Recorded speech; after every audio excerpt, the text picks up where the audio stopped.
Stand Up Diaries with Michelle Christine. Hello and welcome to your next Stand Up Diaries with Michelle Christine. This is entry number 185 and this is called The Other Side of the World, and underneath I wrote Singapore. I have a picture of a little tree. This is kind of a pine tree, but I don't know how to draw a real good tree, so it's very lush here, not of pine trees, but I just wanted it to remind me of it being lush. And then here's a plate of food, because the food here is delicious. I don't want it to get any closer because it's quite embarrassingly bad. And you can see behind me, I know maybe the lighting's a bit weird, but I wanted you to be able to see, and I guess maybe if I move completely out of the way, the view is great. I'm staying with a Canadian right now and his Singaporean wife, and he's at work and she's away at a doctor's appointment right now, so thankfully they don't think I'm a big weirdo for taping this in their living room. But they came to a show that I did here on Saturday night, and Saturday was a bonus show. I originally had planned doing one of my solo shows on Sunday, and all the tickets got reserved, so we ended up doing kind of a last-minute bonus show Saturday at 6:30 before an originally scheduled show. And thankfully I did, because they heard about it through the grapevine. They treated me some dinner after the show before I ran off and hosted an open mic at 8:30, and they said, look, you know, I added their friend or their son, who they brought as a friend, on Facebook, and they said, reach out to him if you need a place to stay, don't hesitate. And lo and behold, I did need a place to stay, and they graciously let me stay. I first slept on this beautiful couch here that I'm on the first night, and then their son went off to the army on Monday, so I was able to stay in his room for the remaining days, for the most part. And it's cool because they do a mandatory 2-year military service for the men here in Singapore.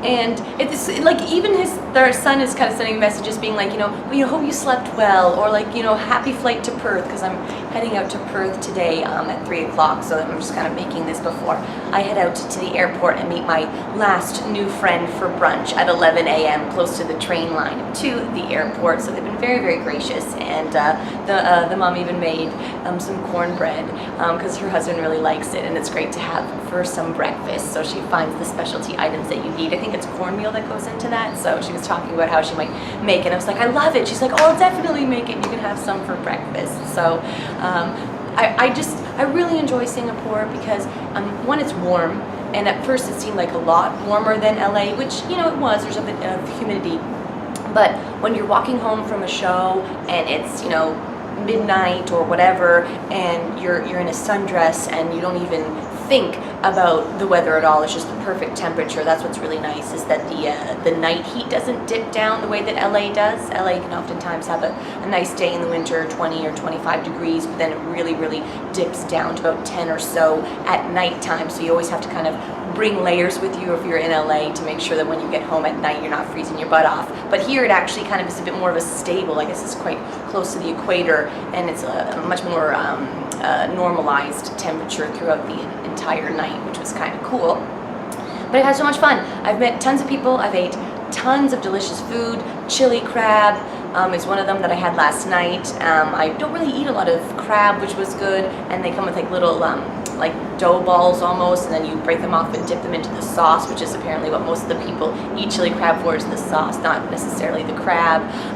And I'm trying, it's hard because I can't remember the names of everything. Chicken rice is obviously quite a popular dish here. There was also a dish, they have a lot of, I think it's bao, B-A-O maybe, of like mushy little balls that almost are like bread, and then inside are like really good meat, or not even necessarily meat, so that was good too. So I've definitely stuffed my face, but I've also gone on hikes. I did the treetop walk, which was a 10K hike. I played 4 hours of beach, just over 4 hours of beach volleyball.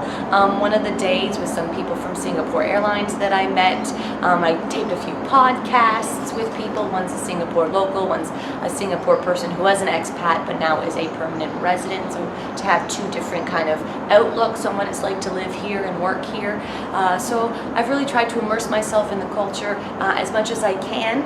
in a one short week, a couple of which were burn days due to jet lag, and I would definitely come back. I even had a couple articles come out. I had one article kind of by a blog where a person noticed that I kind of reached out to Redditors to kind of be my tour guides for the week, and wrote about that. And then the Straits Times, actually the newspaper here, contacted me for an interview about my time here in Singapore and what it's like to kind of put yourself out there to the liberty of strangers and be well rewarded for it, which was great. So some people call this Asia Light because English is a predominant language here. All the signs are in English, and it's quite easy to navigate if you're from other cultures, because a few other, like Malay and Tamil, are also languages that are official. So if you come from other places, they try to make it easy for you to be able to integrate and understand and navigate your way around, which is very cool.